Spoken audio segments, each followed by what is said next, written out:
night we descend, not into the void of space or the void of silence, but into the void within. The abyss that stares back when we dare to look into the mirror of our own souls. Before us is not a painting, but a portal, a gateway to the darkest recesses of existence. Francisco de Goya's Saturn Devouring his Son is not just art, it's a prophecy, a curse, a scream torn from the throat of a man who saw too much, felt too deeply, and dared to paint the unspeakable.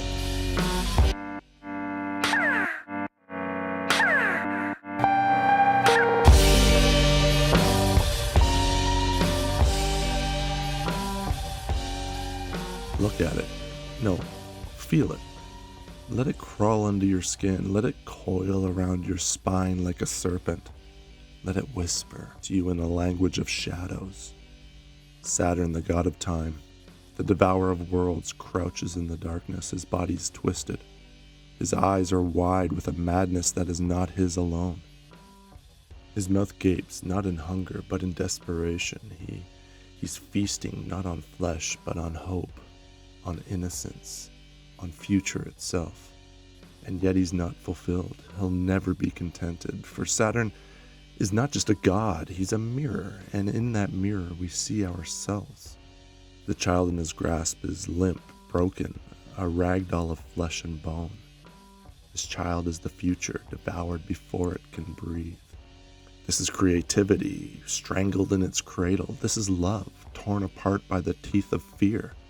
Saturn doesn't eat to survive, he eats to destroy. He eats because he's afraid of being overthrown, afraid of losing control, afraid of the ticking clock, the relentless march of time that will one day consume even him.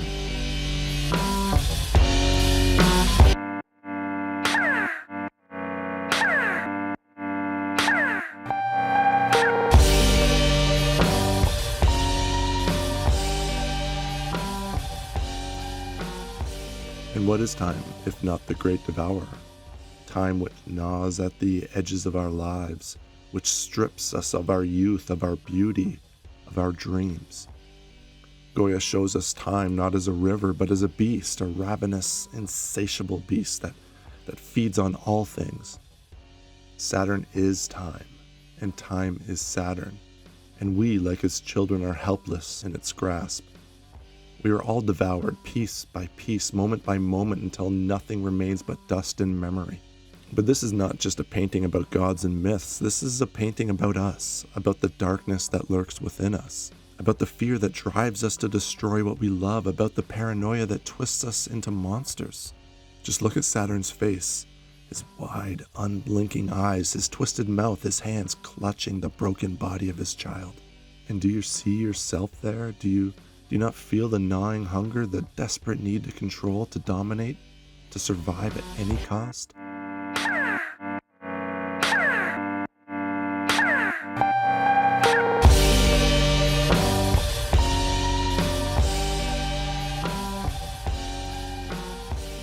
Goya painted this in the twilight of his life, in the silence of his own despair. He was deaf, isolated, and haunted by the horrors of war and oppression. He turned his brush to the walls of his home, and he poured out his soul. This is not just art. This is a confession, a scream into the void, a warning. For what is Saturn if not a reflection of our own world? A world where power consumes innocence, where fear devours hope, where time erases all. We live in the age of Saturn. We are all his children, helpless, vulnerable, waiting to be devoured.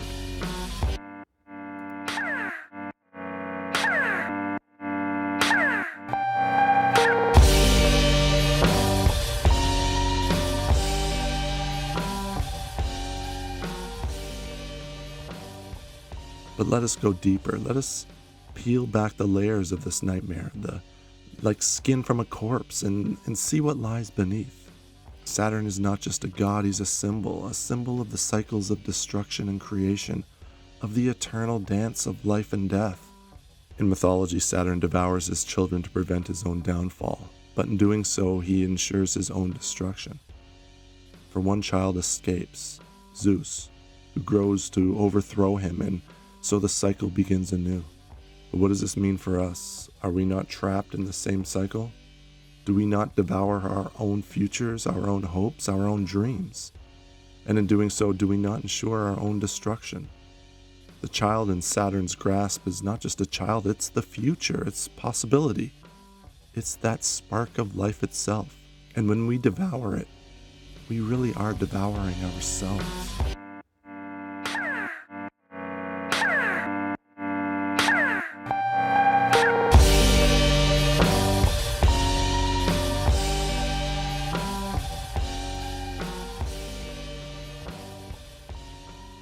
Goya understood this. He understood the futility of this cycle, the inevitability of destruction, and yet he painted it.